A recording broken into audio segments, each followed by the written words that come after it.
ಆಸ್ಪತ್ರೆ ಸೇರಿರೋ ಯಡಿಯೂರಪ್ಪರನ್ನ ನೋಡೋದಕ್ಕೆ ಸಚಿವರ ದಂಡು ಇವತ್ತು ಸಹ ಆಸ್ಪತ್ರೆಗೆ ಧಾವಿಸಿತು. ಸಚಿವರಾದ ರಾಮದಾಸ್, ಗೋವಿಂದ ಕಾರಜೋಳ, ಬಸವರಾಜ ಬೊಮ್ಮಾಯಿ, ರೇಣುಕಾಚಾರ್ಯ ಸೇರಿದಂತೆ ಹಲವರು ಭೇಟಿ ನೀಡಿ ಬಿಎಸ್ವೈ ಆರೋಗ್ಯ ವಿಚಾರಿಸಿದರು. ಈ ವೇಳೆ ಸುದ್ದಿಗಾರರ ಜೊತೆ ಮಾತನಾಡಿದ ರಾಮದಾಸ್, ಯಡಿಯೂರಪ್ಪನವರ ಆರೋಗ್ಯ ಸುಧಾರಣೆಗೆ ದೇವರಲ್ಲಿ ಪ್ರಾರ್ಥಿಸೋದು ಬಿಟ್ಟು ನಮ್ಮಿಂದ ಬೇರೇನೂ ಸಾಧ್ಯವಿಲ್ಲ ಅಂತ ಅಸಹಾಯಕತೆ ವ್ಯಕ್ತಪಡಿಸಿದರು. ಗುರುಗಳ ಸ್ಥಾನದಲ್ಲಿರೋ ಯಡಿಯೂರಪ್ಪ ಅವರ ಆರೋಗ್ಯ ಹದಗೆಟ್ಟಿರೋದು ಚಿಂತೆ ತಂದಿದೆ ಅಂತ ನೋವಿನಿಂದ ನುಡಿದ್ರು.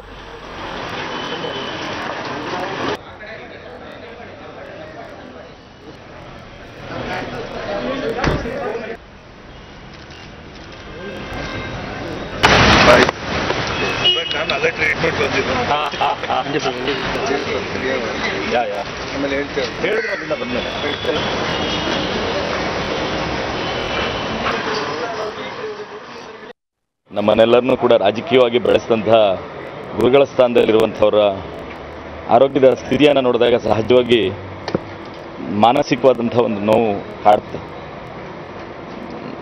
ಹಾಗಾಗಿ ಒಂದೇ ಆ ತಾಯಿಯಲ್ಲಿ ಪ್ರಾರ್ಥನೆ, ಅವರ ಆರೋಗ್ಯ ಸುಧಾರಣೆ ಆಗಬೇಕು ಅನ್ನುವಂಥ ಒಂದು ಪ್ರಾರ್ಥನೆ ಬಿಟ್ಟರೆ ನಮ್ಮ ಕೈನಲ್ಲಿ ಇನ್ನೇನೂ ಇಲ್ಲ. ಅದಕ್ಕೆ ಡಾಕ್ಟ್ರು ಅವರ ಆರೋಗ್ಯದ ಬಗ್ಗೆ ನಿಗಾವನ್ನು ವಹಿಸಿ ಮಾಡ್ತಾ ಇದ್ದಾರೆ. ಬಹುತೇಕ ಇವತ್ತು ಒಂದು ಆ್ಯಂಜಿಯೋನ ಮಾಡ್ಬೋದು ಅಂತನ್ನುವಂಥದ್ದು ಹೇಳಿದ್ದಾರೆ. ಒಂದೇ ಒಂದು ನಾವು ಕೇಳಲಿಕ್ಕೆ ಇಚ್ಛೆ ಇರುವಂಥದ್ದು, ಎಲ್ಲಕ್ಕಿಂತಲೂ ಹೆಚ್ಚಾಗಿ ಅವರ ಆರೋಗ್ಯ ಮುಖ್ಯ. ಅವರ ಆರೋಗ್ಯದ